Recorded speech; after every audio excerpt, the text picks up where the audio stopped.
नमस्कार दोस्तों, हम लाइव हाजिर हैं और आज हम चर्चा करेंगे हमारे देश में सो कॉल्ड चुटकुलों के गिरते स्तर पर। हालांकि ये भी एक बहस का विषय है कि वो चुटकुला है या नहीं है, लेकिन जिस मकसद से बोला जाता है हंसाने के लिए, क्या उसकी वो सही परिभाषा है, इस पर बात करेंगे। कपिल शर्मा का जिक्र इसलिए क्योंकि हास्य का पर्याय तो बन ही चुके हैं वो हमारे देश में। तो हम ये मानकर चलते हैं कि पिछले 10-12 सालों में जो भी कॉमेडी के जॉनर में लोग आए हैं, उसमें सबसे ज्यादा प्यार कपिल शर्मा को मिला है। उनका अपना नाम चला है, टीवी से लेकर नेटफ्लिक्स तक पहुंचे हैं। तो हम कपिल शर्मा के चुटकुलों पर भी बात करेंगे, साथ ही किस तरह से हमारे देश की भाषा बदली है, हमारे देश का सेंस ऑफ ह्यूमर बदला है या बदलने की कोशिश हो रही है, खासकर जो नई पीढ़ी है। इन तमाम चीजों पर हम चर्चा करने वाले हैं। रवि जी, आपका बहुत बहुत स्वागत है। धन्यवाद उज्जवल जी, आपका भी स्वागत इस बातचीत में। जी, अच्छा देखिए, अगर हम कपिल के शो की अगर हम बात करें, तो एक तो जो शिकायत जी, आती है वो है कि कपिल के शो में बॉडी शेमिंग होती है, चाहे वो किकू शारदा हो या बिल्कुल, कोई और बिल्कुल। हो। ठीक है, इसके अलावा हमने रशियन गर्ल्स पर बनाए गंदे चुटकुले भी देखे हैं, जो कि मतलब एक तरह से एक बहुत बड़ा अपमान और तिरस्कार के रूप में हम देख सकते हैं। माता पिता के रिश्तों को भी नहीं छोड़ा गया है, उस पर भी जोक हुए हैं कपिल के शो में। सवाल यह है कि क्या कपिल शर्मा ने ऐसे गंदे चुटकुलों को बढ़ावा दिया है, क्योंकि वो अपनी रियल लाइफ वाइफ के होंठों का भी खूब मजाक बनाते हैं। इनफैक्ट अब वो इतना हो गया है कि अब वो टू मच हो गया है। अब तो खैर रियल लाइफ वाइफ उनकी आती जी, ही नहीं है। समय रैना की अगर हम बात करें तो उन्होंने 16 करोड़ के इंजेक्शन पर भी चुटकुला बनाया। 16 करोड़ का इंजेक्शन एक ऐसी बीमारी में दिया जाता है छोटे बच्चों को, और आप उस पर मजाक बना रहे हैं। जबकि अगर हम देखें तो बच्चन के शो में भी समय रैना को बुलाया गया, बिल्कुल। सबसे बड़ी बात। और दूसरा ये कि देश में जब चुनाव होते हैं तो उससे पहले रेपिस्ट बाबा को भी जेल से किया जाता है रिहा। ये बात मैं यहां क्यों कह रहा हूं, क्योंकि ये हमारे देश के साथ मजाक होता है।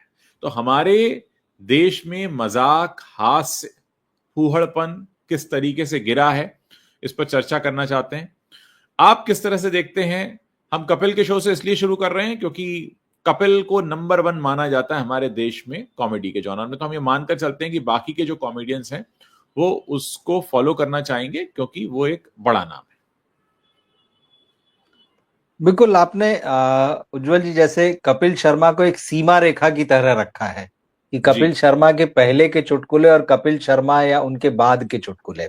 जी। बिल्कुल ठीक है। मुझे याद आता है कि जब हम छोटे थे हम्म। तो चुटकुले मतलब चुटकुले होते थे, मतलब एक हास्य जो पैदा करे और स्वस्थ रहे। हाँ। उस दौर में भी एडल्ट चुटकुले होते थे, मगर वो अलग कहलाए जाते थे कि वो एडल्ट चुटकुले हैं। हाँ। तो मतलब उसकी भी ऑडियंस रही होगी, उसको भी कहने सुनने वाले लोग थे, लेकिन वो बड़े छुप के और किसी ग्रुप में या दो लोगों के बीच की बात हो सकती थी। आज जिस तरह से आम है वो ऐसा नहीं था। मैं ये बात हाँ। इसलिए कह रहा हूँ क्योंकि बहुत सारे लोग ये कहते हैं कि अरे आज सब कुछ बिगड़ गया है। सब कुछ हाँ। आज नहीं बिगड़ा है, ये सब कुछ चला आ रहा है। जी। सीमाएं जो है टूट गई हैं, सीमाएं जो है वो थोड़ा वो बाउंड्रीज जो है ऐसे चुटकुलों की और बड़ी हो गई है। हाँ, लेकिन आज जब हम देखते हैं तो चुटकुले मतलब इसी तरह के चुटकुले हो गए हैं जिसको आप नॉनवेज कह लीजिए या भद्दे कह लीजिए, क्योंकि इधर लंबे समय से मैंने कोई सादा चुटकुला नहीं नहीं सुना है जिसको सुनकर बड़ी हंसी आई हो, लगा कि हाँ।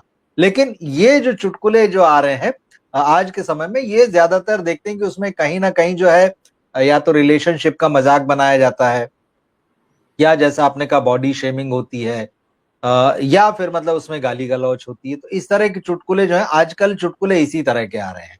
पहले जो चुटकुलों में सादगी हुआ करती थी, उस तरह की सादगी जो है खत्म हो गई। हालांकि अब वो जीवन में भी नहीं है तो हम बहुत ज्यादा उसकी उम्मीद भी नहीं कर सकते हैं। जी। तो कपिल शर्मा की पहले, जैसे मैंने कहा कि जो मुझे याद है, तो चुटकुले होते थे। एडल्ट चुटकुलों की भी बाकायदा किताबें बिका करती थी, ऐसा नहीं है कि मतलब हाँ। वो सब चीजें नहीं है।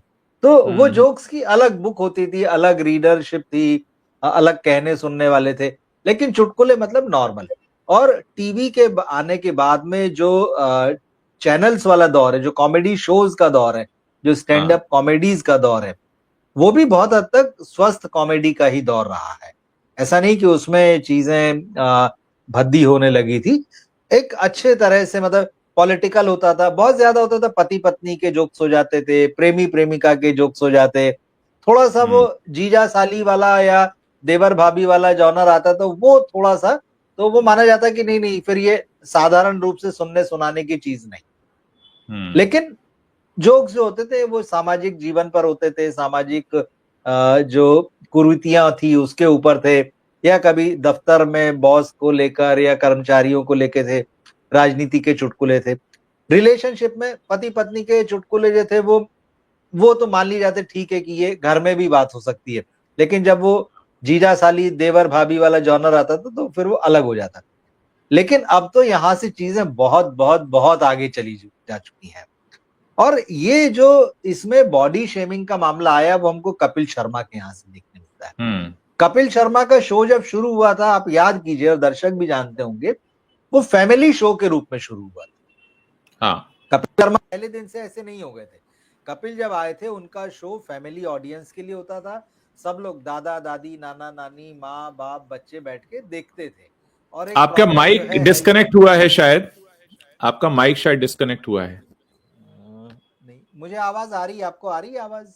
आपकी आवाज बहुत धीमी आ रही है, शायद माइक डिस्कनेक्ट हुआ है ऐसा लग रहा है।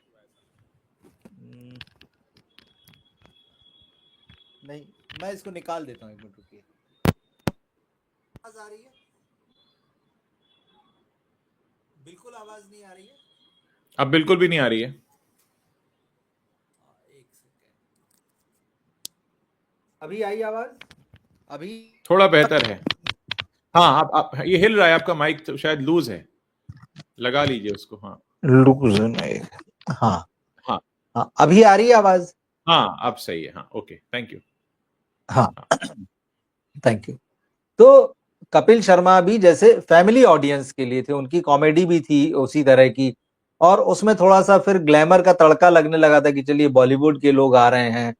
वहां से चीजें जो है, जब वो फिल्मों की बात होती थी, कहीं ना कहीं धीरे धीरे इसमें जो चीजें शुरू हुई, एक तो वो हीरोइनें जब आती थी, कपिल ने जब वो फ्लर्ट जैसे मामले शुरू किए, और कॉमेडी में भी जब आया कि जैसा आपने कहा कि उनकी जो स्टेज वाइफ थी या जो स्क्रीन वाइफ थी उसको लेकर वो हल्का हल्का पति पत्नी वाला मजाक जो है, ये सारी चीजें, लेकिन वहां से बाउंड्रीज जो है वो थोड़ा सा टूटती चली गई और नई बाउंड्रीज बनने की कोशिश। और फिर कपिल के साथ साथ जो है बाकी जो दूसरे कॉमेडियंस थे, फिर तो हमने बहुत सारी अश्लील कॉमेडी टीवी पर ही देख ली है। कपिल के समय में भी जो लोग कॉमेडी कर रहे थे। अब इसमें मुझे कपिल का एक स्टेटमेंट याद आ रहा है कि उन्होंने जब उनसे इंटरव्यू में पूछा गया था कि भाई आप ये सब क्यों करते हैं, इस तरह की चीजें जो एक्ट्रेसेस आती हैं उनके साथ फ्लर्ट वगैरह, तो कहता है कि चैनल की तरफ से ये कहा जाता है, चैनल का ये कहना है, ये है। तो इनडायरेक्टली उसमें कहीं ना कहीं ये कि स्क्रिप्टेड होती थी चीजें, जोक्स स्क्रिप्टेड होते थे, तो शायद लोगों की ये डिमांड। और कपिल का शो जो है वो रात को ही आया करता था, ये भी है। तो 8 बजे वाले स्लॉट में कभी रहा मुझे याद नहीं है, और मुझे एकदम याद नहीं, लेकिन मुझे जहां तक ध्यान है 10 बजे के स्लॉट में, 9 के बाद, 10 के बाद में, 10:30। तो वो थोड़ा सा हमारे यहाँ ये मान लिया जाता है कि जब वो लेट नाइट होने लगता है तो थोड़ी सी छूट ली जा सकती है। तो वो कपिल के यहाँ से जो शुरुआत हुई धीरे धीरे, ये जो फ्लर्ट की, बॉडी शेमिंग की, और उसके बाद कई बार वो डबल मीनिंग चले गए, बिलो द बेल्ट चले गए, और ऐसे बहुत सारे उदाहरण जो है कपिल के शोज के क्लिप्स के हमको देखने मिलते हैं।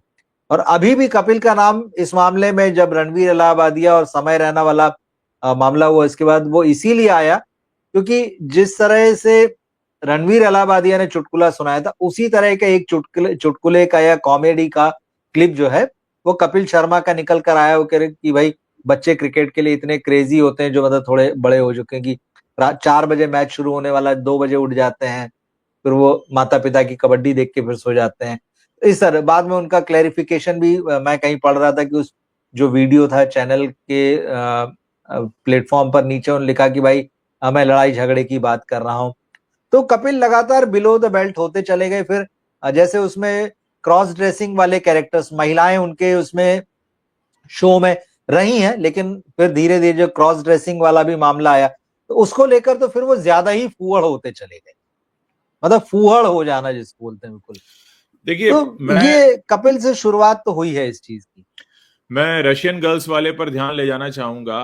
एक एपिसोड में अक्षय कुमार आए थे और अक्षय कुमार के साथ बहुत सारी फिरंगी लड़कियां खड़ी हुई थी। तो कपिल शर्मा के कुछ ऐसे शब्द आते हैं कि जब अक्षय पाजी आते हैं तभी ये रशियंस आ जाती हैं, वरना तो मार्केट में दिखाई नहीं देती हैं, उस तरीके के उनके बयान थे।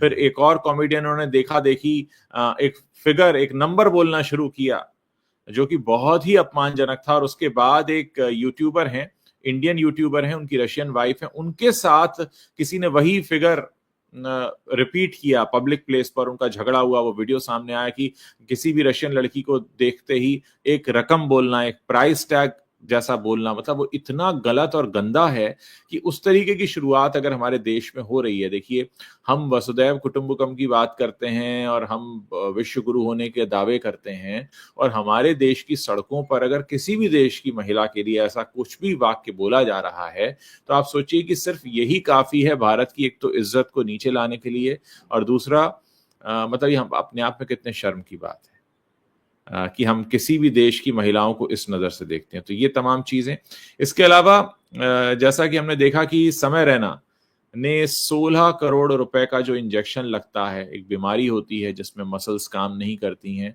और उससे उबरने के लिए एक इंजेक्शन जो अमेरिका से मंगाया जाता है, खासकर छोटे बच्चों को ही लगता है, वो 2 महीने 4 महीने 6 महीने 2 साल से नीचे के बच्चे होते हैं इनको इंजेक्शन लगता है। उस इंजेक्शन को लेकर मजाक बनाया। साथ ही समय रैना ने 2000 रुपए का नोट भीख में देने को भी मजाक बनाया, और उसमें उन्होंने यहां तक कहा कि वो गिर गया बच्चा और ऊपर से ट्रेन निकल गई और मेरे पैसे वसूल हो गए नेटफ्लिक्स। इस तरीके की बात बोलना, मतलब आप इसको कहीं जोक की श्रेणी में ले जा भी सकते हैं। समय रैना से सवाल पूछना होगा कि गरीब बच्चे को आपने भीख में कुछ रुपया दिया और उसके बाद उसके साथ कुछ हादसा हो गया और आप कह रहे हैं कि मेरे पैसे वसूल हो गए। मतलब ये स्तर हो गया है जोक्स का। तो ये तमाम चीजें इसलिए पूछी जानी जरूरी हैं, और अगर ये क्विक फेम के लिए हो रहा है तो क्विक फेम जितनी जल्दी आता है उतनी जल्दी चला जाता है। ये असल में चुटकुले नहीं है, आप वो शॉक वैल्यू पे लेके जा रहे हो कि आप ऐसी कोई बात बोल देना कि जो कोई सोच नहीं सकता। और इस सब में जो सबसे गलत काम हुआ वो केबीसी, जो बच्चन साहब का शो है, उसमें समय रैना को बुलाना और समय रैना का वहां पर ये कहना कि मैं यहाँ बैठा ही इसलिए हूं क्योंकि बच्चन साहब आपने मेरा शो नहीं देखा है। मतलब वो ये अच्छी तरह से जानता है कि वो क्या बनाता है, मतलब मानसिक रूप से विक्षिप्त नहीं है, मानसिक विकार जरूर हो सकता है, विक्षिप्त नहीं है। वो जानता है कि मैं क्या बना रहा हूं, और वो नहीं देखा जाता, और उसी शो में उसके माँ बाप भी बैठे हैं। मतलब कैसे वो फेस करता होगा, कैसे माँ बाप उससे पूछते होंगे कि बेटा कहाँ से आ रहे हो तुम दिन भर मेहनत करके, कि मैं इस तरह के चुटकुले और जोक बना कर आ रहा हूं, जिसको हम तो खैर मैं तो उनको चुटकुला भी नहीं मान सकता, उसको चुटकुला नहीं कहा जा सकता। अगर आप हंसना चाहते हैं तो बहुत कुछ है हंसाने के लिए, आप ऐसी ही चीज पर क्यों हंसना चाहते हैं। दूसरी चीज, हमारे जो ओटीटी ने जो कल्चर खराब किया, मतलब मैं आपको अपना व्यक्तिगत रूप से उदाहरण देना चाहूंगा कि मैंने सेक्रेड गेम्स नहीं देखा, मैंने मिर्जापुर भी नहीं देखा, क्योंकि जब मैंने देखना शुरू किया उसमें इतनी गालियां थी, मुझे ऐसा लगा ठूसी गई हैं गालियां। एट द सेम टाइम मैंने हाल ही में ब्लैक वॉरेंट देखा, ब्लैक वॉरेंट में भी गालियां हैं, लेकिन ब्लैक वॉरेंट में जो गालियां हैं वो ऐसा लगता है कि हाँ संवाद का हिस्सा हैं। पर मिर्जापुर में और सेक्रेड गेम्स में, मैंने पूरे शो तो देखे ही नहीं, मैं देख ही नहीं सकता, लेकिन जितना भी देखा उसमें लगा गालियों को ठूसा गया है, मतलब बोला गया है कि इतने स्पेस में एक गाली आनी चाहिए, 1 मिनट में 1 गाली 2 गाली हमको सुनना ही है। तो इस तरीके का अगर हम मनोरंजन पेश कर रहे हैं, और एक सबसे बड़ी बात, हमारे देश में जो इस तरह के मजाक होते हैं, जो देश का सिस्टम हमारे साथ मजाक करता है कि एक बाबा है जो रेप के इल्जाम में जेल में बंद है, लेकिन चुनाव आने से पहले ताकि वो संबंधित पार्टी का प्रचार कर सके इसलिए उसे जेल से रिहा किया जाता है कुछ समय के लिए। ये भी हमारे समाज के साथ होने वाला मजाक है। तो हमारे देश में, समाज में जो मजाक का स्तर गिर रहा है उसमें ये भी एक बहुत बड़ा पहलू है।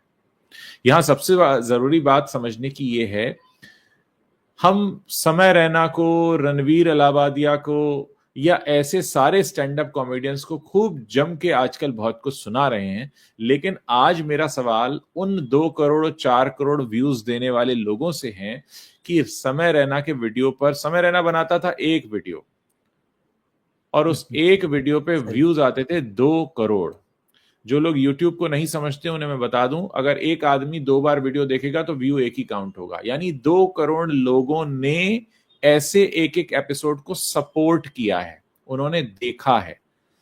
जब आप YouTube पर कोई चीज कंज्यूम करते हैं तो आप ये बताते हैं हमको ये पसंद आ रहा है, यानी आप और प्रेरित करते हैं। तो समय रैना अकेला दोषी नहीं है, अगर दोषी है तो उसके साथ वो 2 करोड़ लोग भी दोषी हैं जिन्होंने इस तरह के कंटेंट को बढ़ावा दिया है। देखिए, 2 चीजें होती हैं, एक होता है कि हम किसी कंटेंट पर बैन लगा दें, और एक होता है कि हम उस पर उसको बॉयकॉट करें, उसको ना देखें। कम से कम हमारे हाथ में इतना तो है। रही बात बैन लगाने की, सेल्फ सेंसरशिप के लिए सरकार ने कहा है, आज फिर ये बात उठी है कि 2021 का आईटी रूल जो है वो फॉलो करें सारे ओटीटी प्लेटफॉर्म्स, और ये कहा गया कि सेल्फ सेंसरशिप हो, वहां तक होना चाहिए। लेकिन अगर हमें दिखता है हमारे समाज में कुछ ऐसा कंटेंट धड़ल्ले से आ रहा है, तो हमारे देश के लोगों का ये कर्तव्य बनता है कि हम ये कहें कि हम ऐसे कंटेंट को नहीं देखेंगे, हम उसको बॉयकॉट करेंगे, हम उसका विरोध करते हैं। क्योंकि मोबाइल एक ऐसी चीज है जो बच्चे बच्चे के हाथ में है। आपका मोबाइल भी कभी आपके हाथ से फिसल कर आपके बच्चे के हाथ में चला जाता होगा, और उसमें अगर एक बटन दबना है और उसके बाद तो आपको क्या कानों में पड़ेगा, हो सकता है बहुत एम्बैरेसिंग सिचुएशन हो जाए। क्या इंस्टाग्राम, क्या यूट्यूब और क्या फेसबुक, सबका यही हाल है। तो ऐसे में हाँ, हमारा फर्ज बनता है कि हम ऐसे कंटेंट का बॉयकॉट करें, ऐसे कंटेंट के बारे में कहें कि हम ये नहीं देखना है, हम इस पर आवाज उठाएं। लेकिन एट द सेम टाइम हमें उन लोगों से भी सवाल पूछना पड़ेगा जो इस तरह के कंटेंट को देखकर उनके व्यूज बढ़ाते हैं। जाहिर है, उनके व्यूज बढ़ने से जो कंटेंट बना रहा है उसको रेवेन्यू मिलता है, उस पर एडवर्टीजमेंट दिखाया जाता है। प्लेटफॉर्म की भी गलती है, देखने वालों की भी गलती है, बनाने वाले की भी गलती है। यहां सिर्फ बनाने वाले को हम गलत कहकर नहीं निकल सकते, देखने वालों ने भी तो उसे सपोर्ट किया है। समय रैना अगर ऐसे वीडियो बना रहा था तो लोग देख भी तो रहे थे। तो ये अपने आप में एक बड़ा सवाल है। आप कैसे देखते हैं रवि जी इसको? आपने बहुत सारी चीजें इन बातों में कह दी हैं दरअसल। जी जी जी। एक बाबा चुनाव से पहले निकलता है, आजकल दूसरा बाबा भी बाहर है, इलाज के लिए निकला हुआ है बताया जा रहा है, तो वो भी बाहर है। एक बाबा के यहाँ देश के जो प्रधान सेवक हैं वो जाने वाले हैं, ये भी खबर चल रही है। ये बाबाओं का बड़ा गजब का दौर आया है। हाँ। और हम एक तरफ तरक्की की बात करते हैं, प्रगति की और विकास की बात करते हैं। हाँ। ये किस तरह की तरक्की और विकास है, किस तरह की प्रगति है, ये कहाँ ले जा रही है हमको? दरअसल ये जो पूरा मामला है, ये हमारी तर्कशील और वैचारिक सोच जो है उसको लगातार नीचे ले जा रहा है, उस हमको संवेदनहीन बना रहा है, हमारी संवेदना को जो है वो कुचला जा रहा है, गलत भावनाओं को जो है लगातार उभारा जा रहा है। तो जब आप दिमाग से सोचना बंद करेंगे, जब आप सवाल करना बंद करेंगे, जब आप जो कहा जा रहा है उन भावनाओं में, गलत सलत भावनाओं में जो है बहते चले जाएंगे, तो हर तरफ यही स्थिति हो। भाई, अगर आपने जैसे समय रैना और इसकी बात की है, इलाहाबादिया की, उसको लोग देखते हैं, एक तरीके से एंडोर्स करते हैं जब देखते हैं, तो इस तरह के जो बाबाओं का मार्केट है, यहाँ भी लोग जाते हैं और इस तरह की जो अपने दिमाग को घर रख के जाते हैं, जो कह देते हैं, जो कहा जाता है उसकी अंधभक्ति में बह जाते हैं। दिमाग ने काम करना ही बंद कर दिया। हमने तय कर लिया कि हम सोचना ही बंद कर चुके हैं, हम सोचेंगे ही नहीं। तो ये सारी चीजें कहाँ से चल रही हैं? मतलब क्या ये सारी चीजें आपको जो है बुद्धिहीन बनाने की तरफ ले जा रही हैं? कोशिश ये है कि भाई आप दिमाग का इस्तेमाल बंद कर दें और सिर्फ बस आपको जो कहा जा रहा है वो आदेश की तरह आप उसको मानते चलें, या आप भक्ति करने लगें, आप अपनी विचारशीलता को त्याग दें और भक्त बन जाएं। तो जैसे भक्त वहां बनते हैं, वैसे ही भक्त समय रैना और इलाहाबादिया के बनते हैं। ये सिर्फ भक्ति का दौर है, क्योंकि ये हो रहा है कि जब समय रैना और इस पर बैन लगने की बात हो रही है, कोर्ट तीखी टिप्पणी कर रहा है, तो इंस्टाग्राम पे मैंने ऐसे भी वीडियो देखे हैं यूथ के, नई जनरेशन के, जो इनके समर्थन में बात कर रहे हैं, जो कह रहे हैं कि भाई आपके बिना तो हमारा एंटरटेनमेंट हो ही नहीं रहा है, आप वापस आइए, आप फिर से वीडियो बनाइए, आप फिर से अपने शोज लेके आइए। ये चल रहा है ना। तो इसका ये मतलब है कि हम दिमाग से कम जो है अपने दिमाग को कम से कम तकलीफ दे रहे हैं। हम सोचना नहीं चाहते हैं, हम चाहते हैं कि हमको हर तरफ कोई उंगली पकड़ के ले जाए। ये लोग भी उंगली पे ऐसे ही पकड़ के ले जाते हैं जैसे उधर बाबा लोग ले जाते हैं। एक तरफ वो राजनेता है जो आपकी उंगली पकड़ के ले जाए। मतलब आपको क्या लग रहा है, मतलब कि आप कुछ ना करें और लोग आपको रास्ता दिखाते चले जाएं और वही आपका कल्याण कर दे। तो ये अलग अलग तरीके से सबका कल्याण हो रहा है।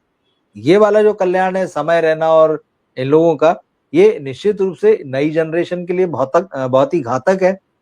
अब हालांकि ये भी होता है, जैसे हम मानते हैं कि भाई आप नई जनरेशन को रोक नहीं सकते, बदलाव जो है वो अपरिहार्य है, वो लगातार, लेकिन वो बदलाव अगर पॉजिटिव तरफ हो तो वो ज्यादा अच्छा होता है, क्रिएटिव तरफ हो तो वो ज्यादा अच्छा होता है। सवाल ये है कि अगर ये क्रिएटिविटी है तो क्या आने वाले समय में हमको इसका ही उफान और देखने को मिलेगा? क्या यही क्रिएटिविटी, इसी आपने गालियों का जिक्र किया है, तो गालियां जो है वेब सीरीज से पहले सिनेमा में आई, अनुराग कश्यप जैसे मेकर आए। पहले तो मतलब धर्मेंद्र जब कुत्ते कमीने तेरा खून पी जाऊंगा, तो यही बहुत बड़ा डायलॉग लगता था कि यार क्या बात कह रहा है, कुत्ते कमीने तेरा खून पी जाऊंगा। अब तो उसमें हंसी आती है। अब तो जाने कहां कहां तक पहुंच चुके हैं डायलॉग जो है रियलिटी के नाम पे। देखिए रियलिटी है, बिल्कुल हम इनकार नहीं करते, लेकिन होता यह है ना कि कोई एक आध आदमी बनाता है और वो सच को बहुत नजदीक से दिखाता है, लेकिन हाँ, हाँ। उसको फॉलो करने वाले फिर हजार लोग वैसे ही बनाते हैं। फिर उनके लिए वो ये नहीं देखते कि वो आदमी सच दिखा रहा था, उनको ये दिखता है गाली चली है, हमको भी हम्म। गाली चलाना है। तो फिर वो गाली चलाने के लिए कंटेंट बनाते हैं, फिर वो रियलिटी दिखाने के लिए नहीं बनाते। अच्छा, फिर क्योंकि हम लोग बहुत अलग तरह का सिनेमा या एंटरटेनमेंट कंज्यूम करते रहे, ऐसी कोई चीज आती तो उसकी चर्चा बहुत होती है, उसके हम्म। फेवर में भी होते हैं, उसके विरोध में भी होते हैं, तो बाकी सारे लोग देखते हैं यार इस पर तो बात हो रही, मतलब ऐसे ही कंटेंट बनना चाहिए। फिर वो हम्म। धड़ल्ले से बनाने लगते हैं, फिर वो ट्रेंड होता है, फिर ट्रेंड जो है वो फिर मेन स्ट्रीम बन जाता है धीरे से। वही मेन स्ट्रीम जो था, जो सिनेमा से होते हुए, कपिल शर्मा से होते हुए आज ये नई जनरेशन तक जो आया है, तो जितने स्टैंड अप कॉमेडियन दिखाई दे रहे हैं, उन्होंने हाँ, क्रिएटिविटी के रूप में इसी चीज को लिया है। आपके हाँ। यहाँ हेल्दी डिस्कशन बंद हो गया है, हेल्दी डिस्कशन जैसी कोई चीज रही नहीं, क्योंकि हेल्दी डिस्कशन तो आप टेलीविजन पे भी नहीं देखते हैं, हेल्दी डिस्कशन आप फेसबुक पर भी नहीं देखते हैं। हर तरफ जो है पॉलिटिकल डिस्कोर्स में आपको हेल्दी डिस्कोर्स नहीं दिखाई देता है। हर तरफ कोई किसी को गरिया रहा है, कोई किसी को गाली दे रहा है, कोई किसी को मारने दौड़ रहा है। भद्दी से भद्दी भाषा इस्तेमाल करके जो है सामने वाले को, उसको नीचा दिखाने की, उसको अपमानित करने की, उसको गरियाने की पूरी जो है पूरा इंतजाम हुआ पड़ा है। कोशिश नहीं बल्कि किया ही जा रहा है। ट्विटर ने एक नया प्लेटफॉर्म आपके सामने खोल दिया गाली देने का। आप अपनी आइडेंटिटी छुपाओ, नाम कुछ है, किसी और नाम से आप बनाओ, और उसके बाद आप जिसको चाहे उसको धड़ल्ले से गाली दो, जिसको चाहे धड़ल्ले से आप अपशब्द कहो, जिसके बारे में आप जो चाहे लिखो। तो ये ऐसा दौर आया है, तो अब कहां से लाएंगे वो सारी चीजें जिसको हम कहें कि नहीं बड़ा हेल्दी हो, सोसाइटी के लिए अच्छा हो, नई जनरेशन के लिए अच्छा हो। दरअसल मामला तो आप सब देखें, साहित्य देखें, सिनेमा देखें, संगीत कितना भ्रष्ट हो चुका है वो देखें, घर परिवारों की हालत देख लें, राजनीति का हाल देख लें, राजनेताओं का हाल देख लें। राजनेता तो भाई शीर्ष मानते हैं कि भाई वो तो देश को चलाते हैं, आज उनकी रेखा भाषा गुप्ता देख के भी लीजिए। ट्वीट देखे हमने। आज रेखा गुप्ता रेखा के ट्वीट गुप्ता देखे। के ट्वीट देख, कल तक बड़ा गुणगान हो रहा था कि भाई एक महिला मुख्यमंत्री आ गई है, और ये बड़ा मतलब इतने समय बाद दिल्ली को महिला मुख्यमंत्री मिली है, और महिला सशक्तिकरण और ये, और आज जब वो ट्वीट निकल के आने लगे, तो अब यह है कि उन ट्वीट्स को किस तरह से जो है डिलीट कर दिया जाए, किस तरह से उन पर बात ना हो। और जो लोग कल गुणगान कर रहे थे इस मामले में आज एकदम चुप हैं। देखिए इसमें न स्त्री है न पुरुष है, सबकी भाषा ऐसी ही होती जा रही है। और सब मतलब कई बार ये लगता है कि शारीरिक रूप से भले ही भेद हो, लेकिन हाँ। वैचारिक और सोच के स्तर पर ये भेद खत्म हो गया है। सब एक ही भाषा बोल रहे हैं, एक ही भाषा इस्तेमाल कर रहे हैं, एक ही भाषा में गाली दे रहे हैं, एक ही भाषा में अपमानित कर रहे हैं। मतलब वो उस लेवल पे सब बराबर हो चुका है। और ये मेरा नहीं, आपका भी और बहुत सारे लोगों का अनुभव होगा हमारे समाज में आज की डेट में। जैसे रणवीर के साथ में एक और जो दूसरी लड़की थी अपूर्वा को जो आपने बातें कहते अपूर्वा देखा, मखीजा। हाँ, हाँ, हाँ। अपूर्वा आप सड़क चलते और स्कूल में लड़कियों की भाषा देख लीजिए, कॉलेज में लड़कियों की भाषा देख लीजिए, बिल्कुल गाली गलौज से भरी हुई है, और माँ बाप इस बात को जानते हैं। लेकिन अब बात यही होगी कि है, बात यही हो चुकी है कि उनके हाथ से मामला निकल चुका है। आप एक चीज घर यहाँ में पर शायद कंट्रोल में रख लेंगे, लेकिन बाहर क्या करेंगे, क्योंकि आप सारा बहुत अच्छे वातावरण ही ऐसा हो चुका है। आप बहुत अच्छे मोड़ पर लेकर आए रवि जी इस डिस्कशन को। यहाँ कुछ बोलना चाहूंगा। जी।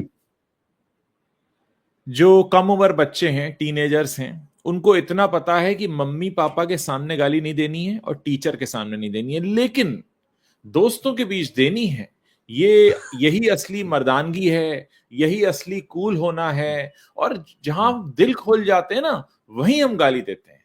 मतलब गाली उनके लिए एक कंफर्ट लेवल का आना है। मतलब गाली अगर नहीं दी तो कंफर्ट ही नहीं आया। तो आप ये सोचिए कि सोच किस तरफ जा रही है। मतलब हमें गाली देने में आराम का अनुभव हो रहा है, हमें गाली देने में कूलनेस लग रही है, हम ज्यादा पावरफुल सो कॉल्ड मर्द लग रहे हैं, या तमाम तरह की बातें यंगस्टर्स स्मार्ट लग कर रहे रहे हैं। हैं। जो नई नई गालियां सीखते हैं, उनको लगता है हम जितनी ज्यादा गालियां दे रहे हैं उतने ही ज्यादा हम मर्द हैं। तो इस सोच पर तरस आता है।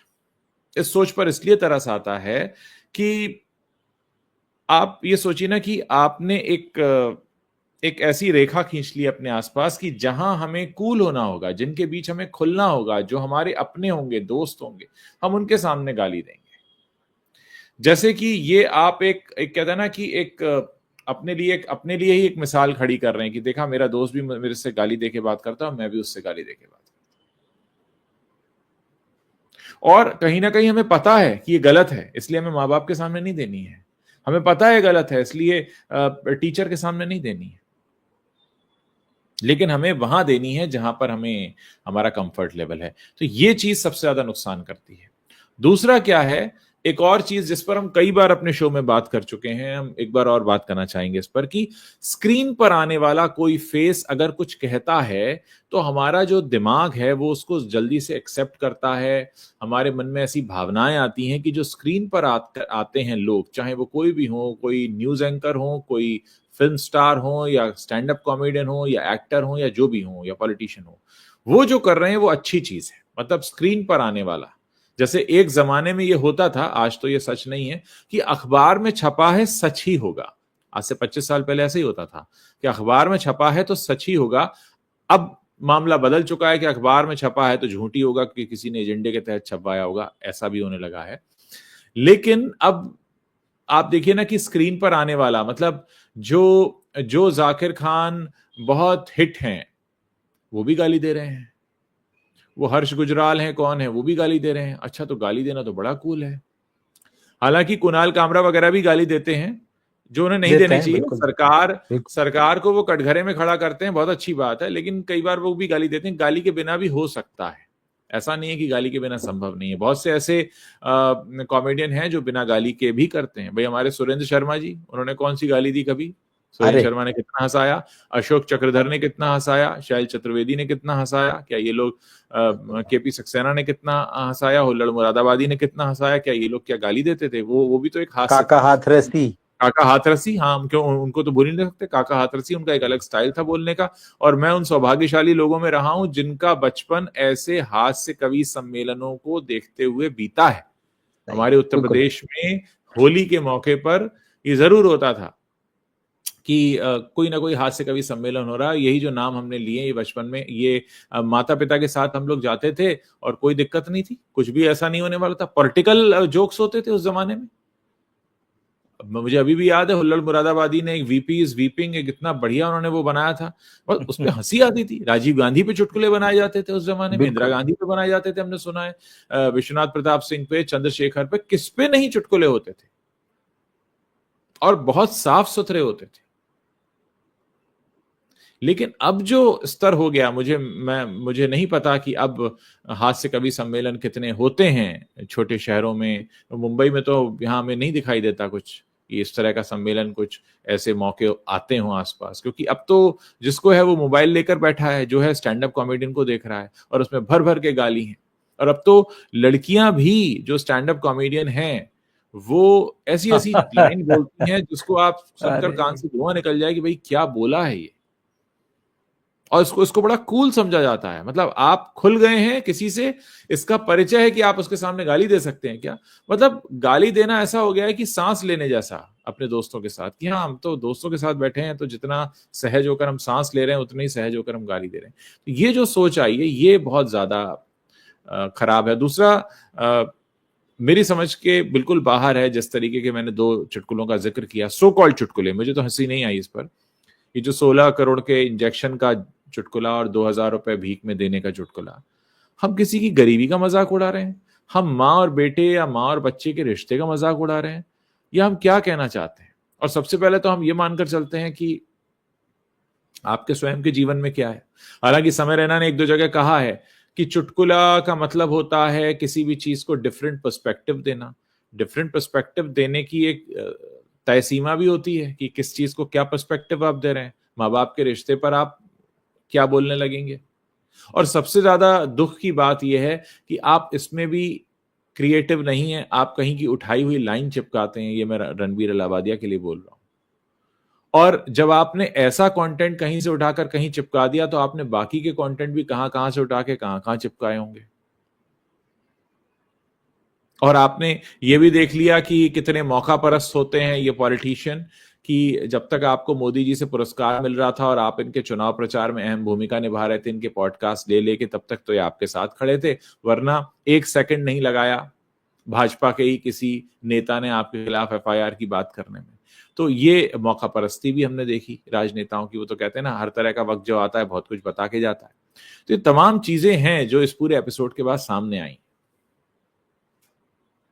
देखिए, नेताओं की मौका परस्ती का तो क्या बोलें कि मतलब भोजपुरी के सुपरस्टार एक्टर और गायक जो लहंगे और रिमोट का गाना गा रहे थे, वो भी इस मामले में बड़ी बड़ी बातें कर रहे हैं, घर में बहन बेटियां होने की बातें कर रहे हैं, बुरे प्रभाव की बातें कर रहे हैं। तो नेताओं का तो खैर कोई दीन ईमान है, मतलब इसको मतलब कहने की जरूरत नहीं है।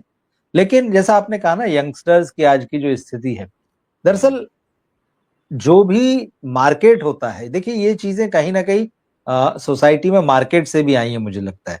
जैसे हमने सिनेमा की बात की, अभी ओटीटी की बात की, विज्ञापन की दुनिया में भी आप देखिए कि हमारी बहुत सारी चीजों को वो कैसे पीछे ढकेलते हुए अपनी बाउंड्रीज को बड़ा करता है। जैसे मैंने कहा, कुत्ता कमीना वाला जो, तो कभी तो धर्मेंद्र के लिए डायलॉग था, लेकिन फिर बीच में एक दौर आया कि जिसमें खूब लाइन और गाना चला कि मतलब ये हर एक फ्रेंड कमीना होता है। अब आपने इसको तो फ्रेंडशिप का मतलब बदल दिया। देखिए यहाँ पे बदल दिया। दोस्ती का मतलब कैसे प्यार, समर्पण, एक दूसरे के लिए त्याग, एक दूसरे को आगे बढ़ाना। अचानक ये जो बोलते हैं नया पर्सपेक्टिव, तो अब क्या लेवल है, हर एक दोस्त कमीना होता है। अब जैसे ही कमीना होता है तो आपने दोस्ती के सारे मायने बदल दिए। आपने एक छोटे से गाने, एक जिंगल से या उस पर बेस्ड विज्ञापन करके दोस्ती का मायना ही बदल दिया। अब जब वहां से मायना बदल गया और कमीना हो गया, तो फिर सारी बातें वो उस कमीनेपन टाइप की जाएगी दोस्ती में। फिर कोई अच्छी बातें तो होगी नहीं कि आज हमने कौन सी किताब पढ़ी और तुमने ये किताब पढ़ी कि नहीं। फिर ये होगा कि आज हमने कौन सा कमीनापन किया और तुम इस कमीनेपन में पीछे रह गए। यही शुरुआत। तो हमने उसको एक छोटे से, अरे ठीक है, बड़ा कुछ नया इंटरेस्टिंग हमने ले लिया। इसी तरह से एक और विज्ञापन आया, मार्केट कैसे आपकी सोच को प्रभावित करता, लगा बड़ा क्रिएटिव है। दाग अच्छे हैं। अब आप देखिए, कभी भी दाग अच्छे नहीं थे, लेकिन आपने अपने विज्ञापन में कहा कि दाग अच्छे हैं। अब वो दाग अच्छे हैं, शायद वो एक किसी प्रोडक्ट के लिए शायद ठीक होगा, लेकिन उसने सोसाइटी की सोच की बाउंड्रीज को कई लेवल पर और कई फील्ड्स में बहुत आगे तक बढ़ा के धकेल दिया। और आप मानने लगे, है ना, चोट पहुंचाए, और आप मानने लगे अच्छा यही बस थोड़ी, फिर तो यहाँ भी दाग अच्छे हैं, फिर तो वहां भी दाग अच्छे हैं, फिर तो उस दाग ने जो है बड़ा होते होते वो धब्बा बन गया और फिर अब एकदम कलंक और कालिक की तरह छा गया। ये जो चीजें होती है ना, जो बाजार से आती है, जो एंटरटेनमेंट की दुनिया से आती है, और फिर इस चीज को जो है पॉलिटिक्स भी जो है कहीं ना कहीं पैट्रोनाइज करती है, वो भी इसको खूब बढ़ावा देती है। उसको कोई विरोध नहीं करता इन चीजों का। अरे इसमें तो प्रोडक्ट बिकने लगा भाई, अरे इस गाने से तो मतलब लोग देखो, मतलब क्या नई सोच मिली है, क्या नई क्रांति हो गई बिल्कुल। तो आपने इस तरह से समाज में जब ये थॉट्स डाले, तो ऐसा नहीं है कि वो जिस चीज के लिए आपने कहा वो उसी चीज तक सीमित रह गया। तो दोस्ती की परिभाषा जो है, दोस्त की परिभाषा जो है, वो कमीने होने में बदल गई। दाग जो है वो सिर्फ वो वॉशिंग पाउडर में नहीं, फिर वो हर जगह स्वीकृत होने लगे क्योंकि अच्छे हैं। तो इस तरह से होते, इसलिए मैं कहता हूं कि मतलब ये जो आज सिनेरियो खड़ा हुआ है, ये आज की देन नहीं है, ये पिछले कई वर्षों की, पिछले 20-25 साल की देन है।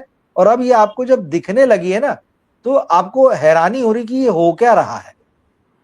ये आज नहीं हो रहा है, ये हम बहुत पहले से एक्सेप्ट करते चले आए, सिनेमा में, गाने में, विज्ञापन में, राजनीति में, बातों में आता चला गया। 2015-16 की बात होगी जब एआईबी वाला वीडियो आया था। जी, हमने तब इसे कूल कहा। इंडस्ट्री में सिर्फ आमिर खान ने इसका विरोध किया था और तो सब इसे कूल कह रहे थे।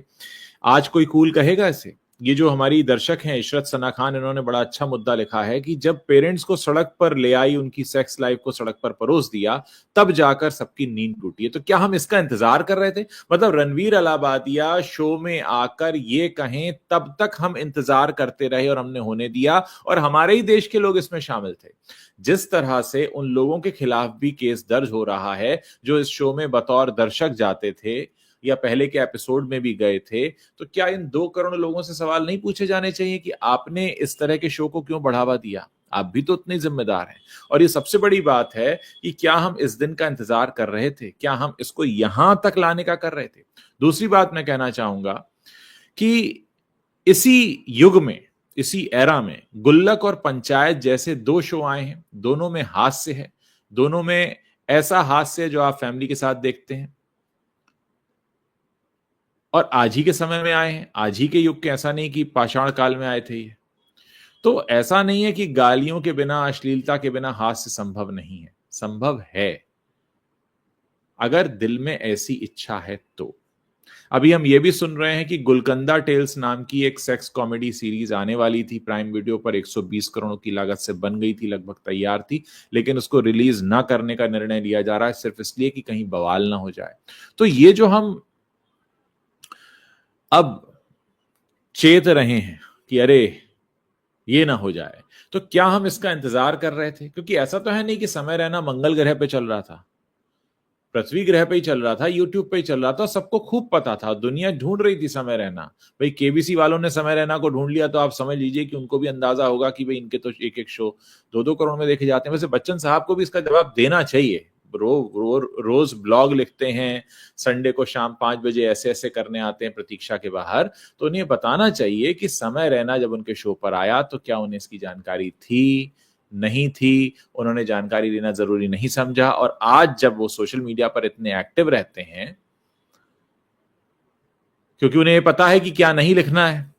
प्रयागराज में भगदड़ मचती है तो उनको नहीं लिखना है, दिल्ली रेलवे स्टेशन पे भगदड़ मची तो उन्हें नहीं लिखना है। तो जब जिन्हें ये पता है कि मुझे क्या नहीं लिखना है, तो उन्हें ये भी पता होना चाहिए कि उन्हें क्या लिखना है। तो क्या उन्हें नहीं लिखना चाहिए कि समय रहना वाले मामले में मैं क्षमा प्रार्थी हूं, मुझे नहीं पता था, या मुझे पता था, या मुझे दुख हुआ, मुझे हैरानी हुई, मैं नहीं चाहता था, मुझे दुख है कि मैं ऐसे प्लेटफॉर्म से, ऐसे चैनल से संबंधित हो गया जहां पर ऐसे शख्स को एज अ गेस्ट बुलाया गया। ये तमाम चीजें हैं जो वो लिख सकते हैं और कह सकते हैं क्योंकि उनको सब पता होता है, उनको जेन जी का लिंगो आता है पूरा। अच्छी बात है, आना भी चाहिए, इसमें कोई गलत नहीं है।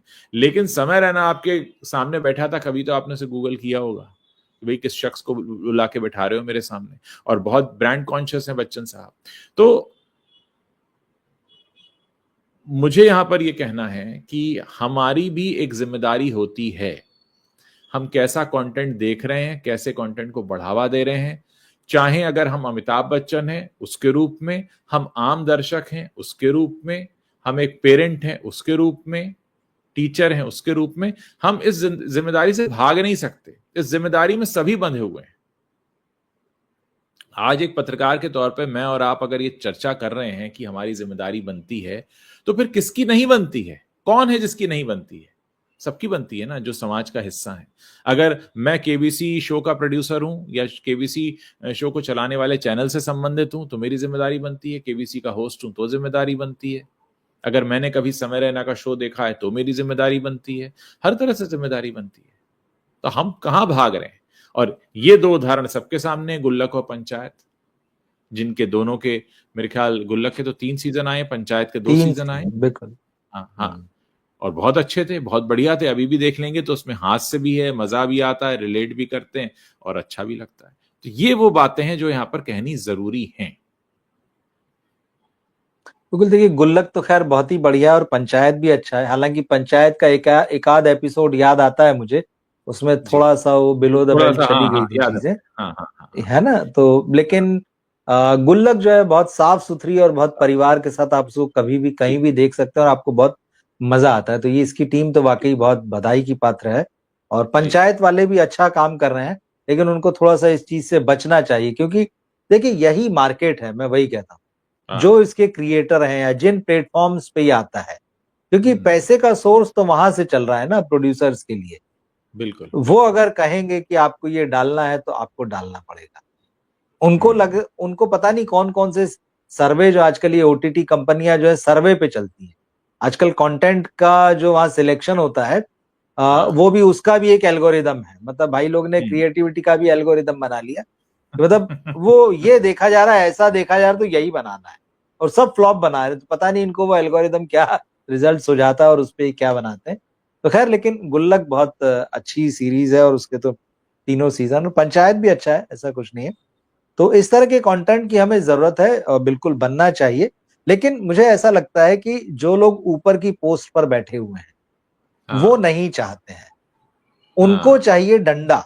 मतलब तभी, क्योंकि अगर वो जो गुलकंदा, जो वेब सीरीज जिसका आपने जिक्र किया, हाँ। गुलकंदा टेल्स का, वो हाँ। इसलिए नहीं रिलीज कर रहे हैं कि उनके अंदर कोई नैतिकता जाग उठी या उनकी आत्मा से कोई आवाज ऐसी उठी है। हाँ। हाँ। उनको हाँ। पता है कि मार पड़ेगी अगर ये आ गया जो हमने बनाया है और जो हम हम्म, दिखाना चाह रहे हैं। लेकिन वो उसको तब तक रखे रहेंगे जब तक कि वो भरोसा करेंगे या सोचेंगे ये माहौल बदलेगा, 6 महीने बाद बदल जाए, शायद साल हम्म। भर बदल जाए। क्योंकि भाई हमने तो 100 करोड़ रुपए लगा दिया, उसकी मतलब वापसी तो चाहिए ना हमें। पैसे की चिंता है, तो पैसे की चिंता पैसे है। की चिंता, उनको जैसे लोगों रणवीर की चिंता अहलावालिया को नहीं है। जाते हुए ब्रांड्स की चिंता हुई, इसलिए उन्होंने माफी मांगी। हाँ, बिल्कुल, इसीलिए माफी मांगी। तो ये सारा खेल जो है वो मार्केट से चल रहा है। और उसमें दुख यही है कि भाई इसमें समाज पूरा शामिल है। आपने जैसे कहा ना कि क्या हम इसके आने का इंतजार कर रहे थे, मैं कहूंगा कि बिल्कुल हम इंतजार कर रहे थे। और हाँ। अभी इसका नहीं, हम कई सारी चीजों का इंतजार कर रहे हैं कि वो हो, तब हम बोलें कि अरे ये क्या हो गया। इस हाँ। देश में, इस समाज में ऐसा बहुत कुछ घट रहा है जिसके लिए आपको आवाज उठानी चाहिए, जिसका विरोध करना चाहिए, जिसके लिए लोगों को चेताना चाहिए, और लोग समझ रहे हैं। ऐसा नहीं कि लोग नहीं समझ रहे हैं, लेकिन बात वही है कि मतलब शहीद जो है वो अपने घर में नहीं, पड़ोसी के यहाँ पैदा होना चाहिए। हाँ। हाँ। हाँ। वो जो मामला है ना, ये जो मानसिकता है, तो जी। जो देख रहे हैं समझ, बस वो हादसे का इंतजार कर रहे हैं कि हो जाए तो फिर हम कुछ बोलें। बोले। तो बहुत सारी चीजें ऐसी है। और जैसे मैंने कहा कि इसके लिए समाज के साथ साथ राजनीति भी जिम्मेदार है, परिवार भी जिम्मेदार है। बच्चों की हम्म, हालत पे अगर आप बात करें तो हमें याद है जब हम छोटे थे, बल्कि और भी कई साल बाद तक, हम अपने घर के लोगों की छोड़ दीजिए, मोहल्ले का कोई भी बड़ा दिख जाए तो वो, हम अगर उसको गलत करते नजर आ जाए तो वो हमारे कान पकड़ने का हक रखता था, वो दो बिल्कुल। थप्पड़ लगाने का हक लगता था। और वो लेके हाँ। आता था घर तक, तो हमको पता था कि इसने तो 2 मारे हैं, घर में 40 पड़ेंगे। हम्म, इतने अधिकार होते थे, डरते जी। थे सारी चीजें। स्कूल में कहीं अगर टीचर का बुलावा आ गया पिताजी को या माँ को, तो हाँ। हाँ। कप कपी छूट जाती थी कि यार पता नहीं जी। मतलब अब क्या होने वाला है। ये हाँ। सारी हाँ। चीजें खत्म हो गई है। मेरे 2 बच्चे हैं जैसे, तो जी। स्कूल जाओ, कभी स्कूल में कोई शिकायत होती है या बात होती है, पेरेंट टीचर मीटिंग होती है, स्कूल जिम्मेदारी नहीं लेता है। मतलब हाँ। पहले तो टीचर जिम्मेदारी लेते थे, वो वन ऑन वन समझते थे, माता पिता से बात भी करते थे। या ये होता था कि मतलब कई बार तो एक ही मोहल्ले में रहने वाले टीचर और हम लोग हुआ करते थे, जान पहचान होती थी, कभी वो भी आ सकते थे, हमारे यहाँ से भी जा सकते थे। इतना बच्चे को अपना माना जाता था, इतनी कड़ी नजर रहती थी।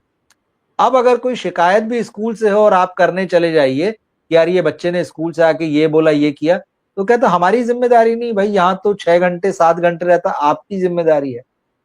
घर में तो हमारी निगरानी में बहुत सही रहता है, स्कूल जितनी देर जाता उतनी देर में सारे कर्म कांड हो जाते हैं। हाँ। स्कूल में तो ना स्कूल जिम्मेदारी ले रहा है, घर समझ नहीं पा रहा है। घर में भी मैंने कहा जैसे अब बहुत सारी समस्याएं हैं, माँ बाप की अपनी समस्याएं हैं, कई जगह पर हम्म। दोनों नौकरी पेशा है, कई जगह पर जो है अपने अपने मोबाइल में बिजी है माँ बाप, तो उनकी हम्म, अपनी एक सोशल लाइफ जो है वो मोबाइल पर चल रही है। तो बच्चों को कहाँ ध्यान दें, बच्चों को दे दिया, हाँ भाई तुम तुम्हारा देख लो।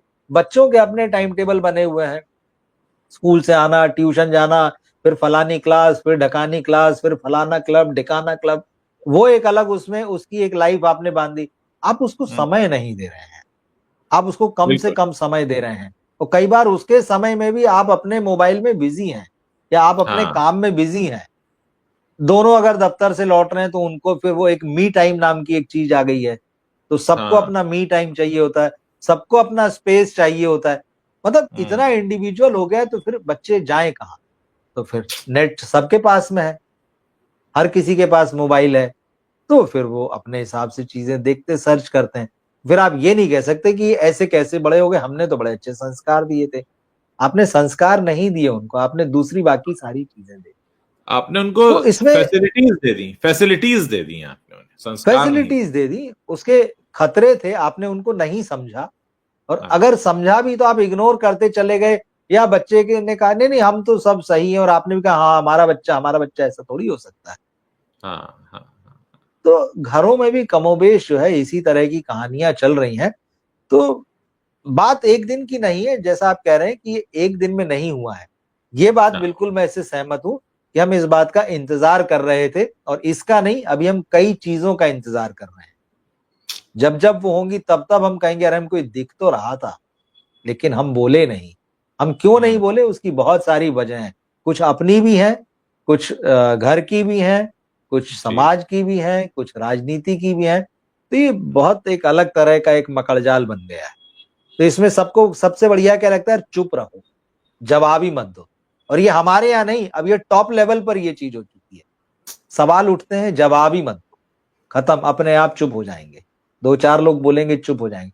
जवाब नहीं देने की या जवाबदेही नहीं लेने की ये जो एक नई शुरुआत हो गई है, ये हाँ बहुत घातक है, और ये आगे बड़े नुकसान करने वाली।